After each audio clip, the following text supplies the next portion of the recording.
Bismillahirrahmanirrahim. Assalamualaikum warahmatullahi wabarakatuh.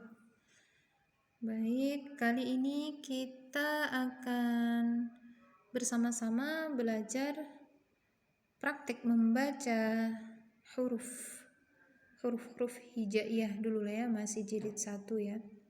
Kita sampai di pelajaran yang ke-13 yaitu huruf lam.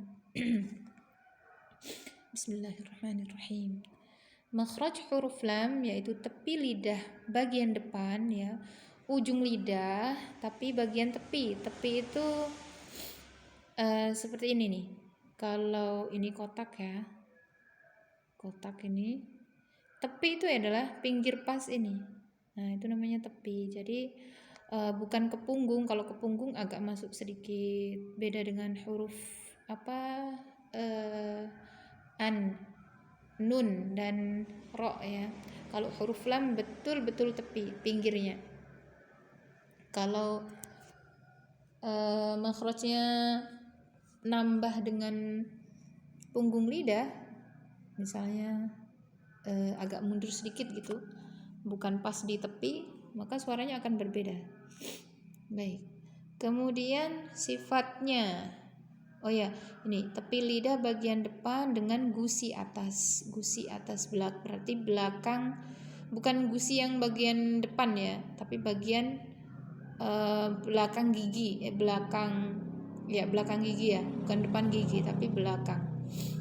Jadi kira-kira sejajar dengan ujung lidah ketika kita mendiamkan lidah. Dalam keadaan aslinya, letak asli lidah ya, bukan belok kemana-mana. Nah itu bukan ujung lidahnya keluar dari areanya atau keluar di depan gigi ya, bukan ya. Kemudian sifatnya yaitu inhiraf. Nah, sebelum bahas inhiraf kita ke jahar dulu ya. Karena ini yang sering yang paling banyak dimiliki ya oleh huruf-huruf sifat yang paling banyak dimiliki, yaitu diantaranya ada jahar dan istifal. Jahar tertahan nafas, kemudian istifal pangkal lidah tidak naik atau pangkal lidah di bawah. Kemudian bainiyah atau biasanya ada yang menyebut tawassut. Nah, itu pertengahan di antara mengalir suara dan tertahannya suara.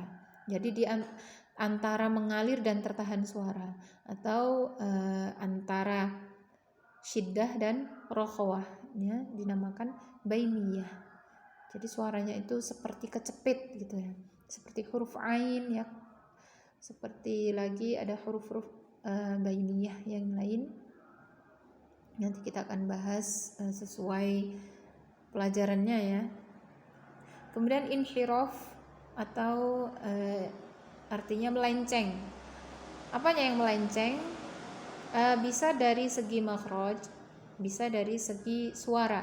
Kalau dari segi makhraj, dia memang melenceng dari makhrajnya dalam keadaan tertentu. Misalnya ketika tafkhim atau tarqiq, ketika tebal atau tipis. Karena lam kan bisa tebal bisa tipis ya. Pada dalam keadaan tertentu, tebal atau tipis, dia melenceng dari makhraj aslinya, makhraj asalnya. Kemudian bisa juga dari segi suara ya, karena huruf lam itu kan makhrajnya ujung lidah ya, ujung lidah bertemu dengan gusi atas, menempel. Nah, sehingga suara yang seharusnya keluar lurus ke depan karena tertutup oleh lidah yang menempel dengan gusi, maka suaranya melenceng alirannya, melenceng ke arah samping. Ya, seperti ini saya nggak bisa gambar ya. Jadi misalnya lidah itu seperti ini. Ini nggak muncul ya, nggak muncul garisnya. Jadi dia melencengnya ke arah samping begini. Ya, kalau sini ujung lidah, Berarti dia melencengnya ke arah samping sini ya, karena ini enggak tertutup oleh lidah.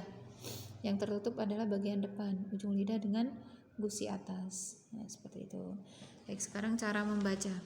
Hati-hati ya, tadi saya sudah menjelaskan bahwa jangan sampai salah makhrajnya, tepinya ini yang harus diperhatikan ya. Jangan sampai ditambah dengan punggung lidah atau agak mundur sedikit sehingga suaranya seperti ini. La, la. Nah, ini banyak yang mengucapkan huruf lam seperti itu. Contoh bismillah misalnya. Bismillah. Bismillah. Nah, ciri-ciri yang paling mudah ya, kalau kurang bisa mendeteksi apakah lidah saya sudah pas di tepi ataukah melibatkan punggung lidah juga. Nah, itu kalau tidak bisa mendeteksi di situ, silahkan deteksi di giginya. Nah, tadi kan makhrajnya gusi atas ya, menempel dengan gusi atas ya. Nah, coba ketika mengucapkan huruf lam, apakah ujung lidahnya juga mengenai gigi seri atas, walaupun itu hanya pangkal. Nah, itu makhrajnya tak nanti ya. Apakah di situ ketika mengucapkan huruf lam? Nah, kalau terasa ujung lidah menempel pada gigi serinya, maka itu jelas makhrajnya sudah berubah, sudah tidak pas di tempatnya. Ya, itu saja. Nah, harusnya bismillah gitu ya. Nah, itu. Bismillahirrahmanirrahim. Kita mulai. Akala, lahada, salakho, rodala, labasa, jalata, zalaba, kholada, abatasa, jahakho, dazarozasa.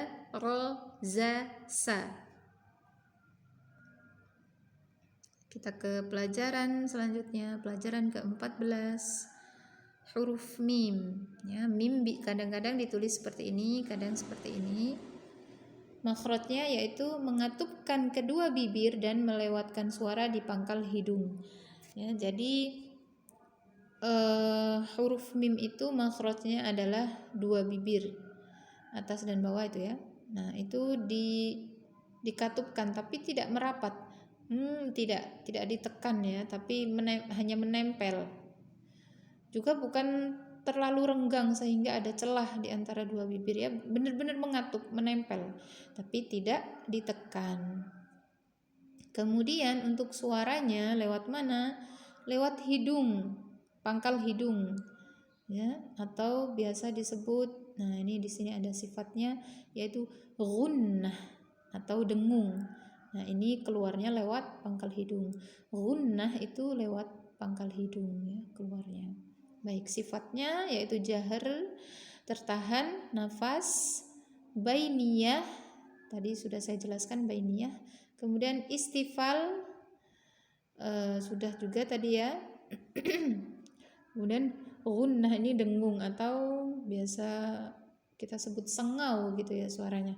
Atau kalau orang Jawa bilang bindeng, kayak orang pilek gitu ya, hidungnya mampet. Nah, itu suaranya seperti itu ya. Kalau cirinya apakah sudah dengung atau belum, itu cirinya adalah dengan cara untuk mengeceknya itu dengan cara menutup lubang hidung,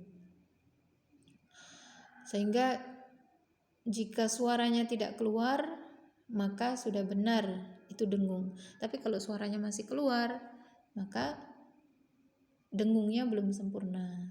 Contoh yang keluar dengan tidak kurang sempurna, misalnya ini ma. Saya tanpa tutup hidung, kemudian yang kedua dengan tutup hidung. Ma.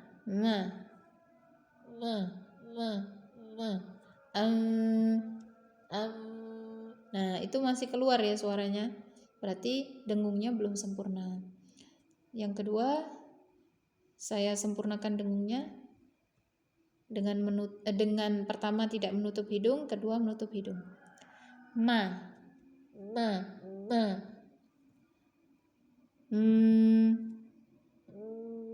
Nah, ketika disukun maka suaranya hanya ada di dalam tapi nggak keluar. Nah, lama-lama kalau nafas sudah mulut atau hidung sudah penuh dengan udara, ya nggak akan keluar, akan meletus gitu ya, bocor. Mulut akan terpaksa membuka karena dorongan udara. Seperti itu. Baik, kita langsung praktek. Bismillah. Maba, jamaha, khodama, zamara, katama, samakho, azama, masala, abata, sajaha, khodaza, rozasa, ya. Itu.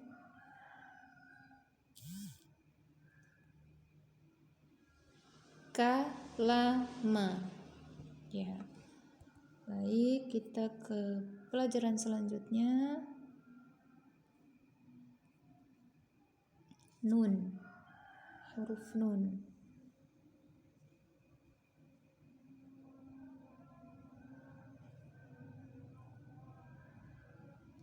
Pelajaran ke-15, huruf nun. Makhrajnya, nah ini sama dengan huruf lam tadi ya, makhrajnya hampir sama, bukan sama, yaitu ujung lidah ya sama, makhrajnya lam juga ujung lidah dengan gusi atas. Nah, namun huruf nun ini bukan tepi ujung lidah ya. Kalau huruf lam itu ada kata tepinya di sini, tapi kalau nun dan ro nanti enggak ada ya. Tapi ujung lidah dengan gusi atas. Dan melewatkan suara di pangkal hidung sama dengan huruf mim tadi ya, dengung ya. Sifatnya jahar, tertahan nafas, bainiyah, pertengahan antara rokhawah dan syiddah atau pertengahan antara mengalir dan tertahannya suara. Kemudian gunnah, dengung atau sengau. Kemudian istifal, yaitu tipis, bukan tipis ya sebenarnya sih asli artinya, tapi di bawah ya, pangkal lidah di bawah sehingga suaranya tipis. Nabala, nakata, nadama, nasaro, janaha, janaha. Saya ulang, ini haknya tadi saya agak ada seperti kho ya. Janaha, sakhona, adzana, adzana, nazaha, abata, sajaha, khodaza, rozasa. Kita lanjut ke huruf waw. Pelajaran ke-16, huruf waw, makhrajnya adalah menghimpun bibir atas dan bawah. Ya, ini hampir sama dengan makhrajnya huruf mim tadi, yaitu kedua bibir. Namun di sini tidak menutup ya, tidak mengatup atau tidak menutup atau tidak menempel, tapi membulat, menghimpun bibir atas dan bawah. Nah, artinya membulat ya, mencucu kalau istilah Jawanya, dan tidak merapatkannya. Jadi masih ada celah. Sifatnya jahar, tertahan nafas, ya tidak wah, tidak dengan meniup gitu ya, tapi wa gitu. Kemudian rokhawah ya, suaranya mengalir. Istifal ya sudah tadi ya, pangkal lidah di bawah. Wa, nah jadi bukan wa, tapi wa gitu. Wada'a, jawaro, wasaba, hawadha, kasawa, mawata, khawana, zawala, abata, sajaha, khodaza, rozasa, ka, la, ma, na, wa. Alhamdulillahirabbil alamin. Saya cukupkan sampai sini dulu, kita akan sambung kapan